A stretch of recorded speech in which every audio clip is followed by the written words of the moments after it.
તો પહેલાની પરંપરા જુઓ, હવે આ બહુ ઓછું જોવા મળશે। આ ગાડામાં ભર ભરી અને આ દ્રશ્યો તો હાવ ટ્રેક્ટર આવ્યા પછી આ બધું નાબૂદ થઈ ગયું છે। કારણ કે હવે ક્યાંય ઢાંઢા રહ્યા નથી દુનિયામાં। હવે સિમરન ગામમાં 1 થી 2 જણા પાસે આખા ગામમાં બળદ ગાડા છે। હા, એટલે બાકી ક્યાંય છે નહીં। આ બળદે કેટલું કામ કરીને લોકોને આપ્યું છે। છોકરા કરતાં વિશેષ આ બળદોએ કામ કર્યા છે કે પહેલાં ગા વિયાય અને વાસડો આવે ને તો રાજી થતા કે બળદ આવ્યો એમ। અને હવે વાસડો આવે એટલે ગામમાં છૂટા મૂકવાના અને ખેતરોમાં નુકસાન કરવા સિવાય કાંઈ ન થાય।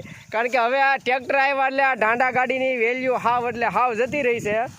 બાકી પહેલાંના સમયમાં વાસડો આવે એટલે કીધું એમ લાપસી મૂકે કે ગાયને વાસડો આવ્યો એમ। એટલે હવે આવા દ્રશ્યો તમને જોવા નહીં મળે। આવું હવે બહુ ઓછું થઈ ગયું હાવ એટલે હાવ। કારણ કે બળદ ક્યાંય રહ્યા નથી। કારણ કે હવે ટ્રેક્ટરોએ સ્થાન લઈ લીધા એટલે બળદોનું તો હાવ પૂરું થઈ ગયું। એટલે ગામો ગામ હવે હાવ એટલે હાવ બધી વસ્તુ લુપ્ત થતી જાય છે। એમાં સિમરન ગામમાં તો તમામ ક્યાંય કોઈના ઘરે ઢોર નહીં। સૌથી પહેલી શરૂઆત થઈ છે અમારે ખારાપાટમાંથી। સૌથી પહેલાં ખારાપાટમાંથી માણસો વહી ગયા સુરત, અમદાવાદ, મુંબઈ, બિહાર, ક્યાંનો ક્યાંય પહોંચી ગયા। આજથી 40, 45, 50 વર્ષ પહેલાંની વાત છે આ બધી। સિમરન ગામ સૌથી માણાએ પહેલાં ખાલી કર્યું, પછી ખારાપાટમાં ઢોર રાખતા બંધ થયા। સૌથી શરૂઆત વધારે ઢોર રાખવાની બંધ થયા હોય તો અમારા ગામડાઓમાંથી કે પહેલાં માણસો ગયા પછી ઢોર રાખવાનું બંધ થયું। અને અત્યારે હવે રેડિયા ખેડિયા માણસો બેસ્યા છે, એ સિવાય કાંઈ એટલે કાંઈ છે નહીં।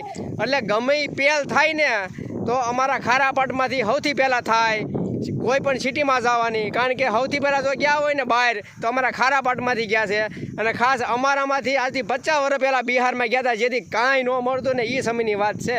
ત્યારે બિહારમાં 35 જણાથી અમારા વૈયા ગયા હતા બિહારની અંદર। એટલે ખારાપાટમાંથી બધી શરૂઆત અહીંથી થાય છે। એટલે આ અત્યારે ગામડા ખાલી થવાની શરૂઆત પણ ખારાપાટમાંથી થઈ છે।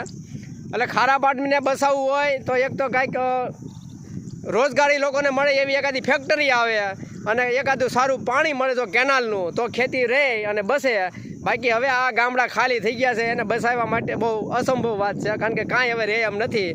બાકી હવે સીતારામ છે, આ પડ્યું પછી બધું જાય, કાંઈ ન રહે, તમારા ખંડેર થઈ જાય અને ગામે એક ટીમ્બો બની જાય।